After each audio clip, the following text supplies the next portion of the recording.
হচ্ছে মাননীয় প্রধানমন্ত্রী আমাদের জনপ্রিয় নেতা জনাব তারেক রহমান আপাতত যমুনায় উঠছে না। কারণ এই প্রশ্নটা এত এত এত আসছে কেন আমি জানি না। আমরা কিন্তু প্রথম থেকে বলে আসছি যে উনি এখানে উঠছেন না। আচ্ছা যাই হোক, আজকে আমার মনে হয় এই প্রশ্নটা এখানেই সমাপ্তি করা উচিত। কারণ দুই দিন পরপরই অনেক মিডিয়া থেকেই ফোন দেওয়া হয়, এই উনি উঠছে, এই এটা হচ্ছে, এই বরাদ্দ হচ্ছে, এই এটা হচ্ছে, এই এটা মানে এত উত্তর দিতে হয়। তবে আমার মনে হয় আজকে এই প্রশ্নটা এখানেই করা উচিত যে বিশেষ কোনো প্রয়োজন ছাড়া দেশে যদি কোনো অস্থিরতা বা কোনো ধরনের কিছু না হয় তাহলে উনি এখানে উঠছেন না। আচ্ছা, ঈদের দিনে আনন্দ ভাগাভাগি করার জন্য আমাদের মাননীয় প্রধানমন্ত্রী জনাব তারেক রহমান এখানে আসছেন। এখানে দেশি বিদেশি, তারপরে আপনার রাজনৈতিক, তারপরে আপনার বিশেষ ব্যক্তিত্ব, তারপরে আপনার সামাজিক, তারপরে বিভিন্ন সংগঠন, সামরিক বেসামরিক সব লোকজনের সাথেই এখানে মিলিত হবেন এবং ঈদ আনন্দ ভাগাভাগি করবেন এবং এখানে যৎসামান্য আপ্যায়নের ব্যবস্থা থাকবে, আপ্যায়ন করাবেন জনাব তারেক রহমানের পক্ষ থেকে, প্রধানমন্ত্রীর পক্ষ থেকে। আর আমরা আজকে দেখতে এসেছি ওনার পক্ষেই এখানে উনি মাননীয় প্রতিমন্ত্রী আছেন, ওনার PS 2 আছেন, আমি আছি, আমরা আরও অনেক ব্যক্তিত্ব এখানে ছিল, চলে গেছেন। ওনারা সবাই এখানে পরিদর্শন করে গেছেন, আমরাও চলে যাচ্ছি। এখন পরিদর্শনের করে যে জিনিসটা আমরা খুঁত পাইছি টুকটাক, ম্যাক্সিমাম ভালো কাজ করেছে এখানে যারা কাজ করছে, সেই সংস্থাগুলো খুব ভালো কাজ করছে।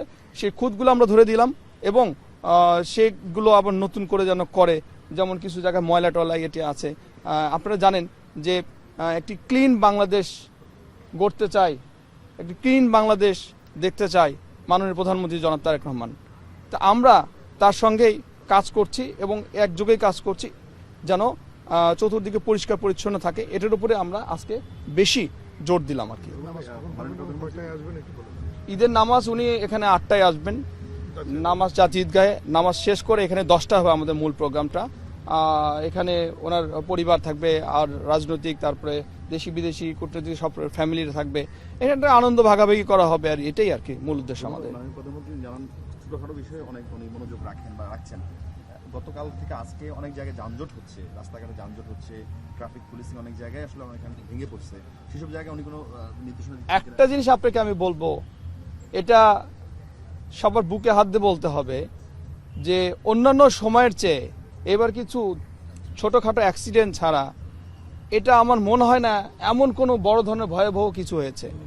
তবে আপনাদের স্বীকার করতে হবে যে আপনারা যে প্রধানমন্ত্রী পেয়েছেন জনাব তারেক রহমান, উনি কিন্তু গতকালকে ছুটির দিনে সারা দিন অফিস করেছে এবং সারা দিন আমরা যারা ওনার সাথে আছি আমরা কিন্তু প্রায় সবাই ছোটস্থ ছিলাম কোথায় কি হচ্ছে।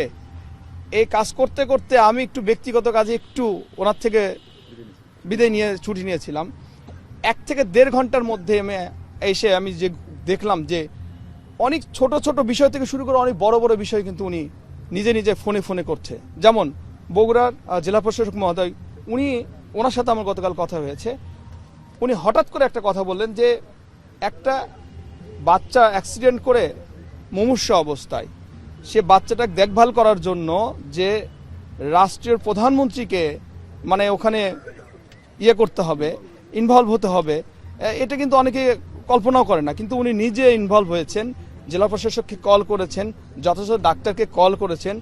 এই বাচ্চাটি যেন সুচিকিৎসা হয়, বাচ্চাটি যেন মানে গুরুতর না হয়ে যায়, এই জন্য কিন্তু সে ব্যবস্থা নিয়েছেন। তাহলে আপনাকে শুধু এই উদাহরণ দিলাম যে বড় কাজ বাদই দিলাম যে এত ছোট কাজেও সে নিজে ইনভলভ হয়েছে এবং সারাটা দিন উনি ফোনে ফোনে, তারপরে আমরা যারা তার সাথে আছি আমাদের মাধ্যমে সব ধরনের কাজই কিন্তু করেছেন। বরং একটি অফিস করার চেয়েও গতকালকে উনি বেশি পরিশ্রম করেছেন।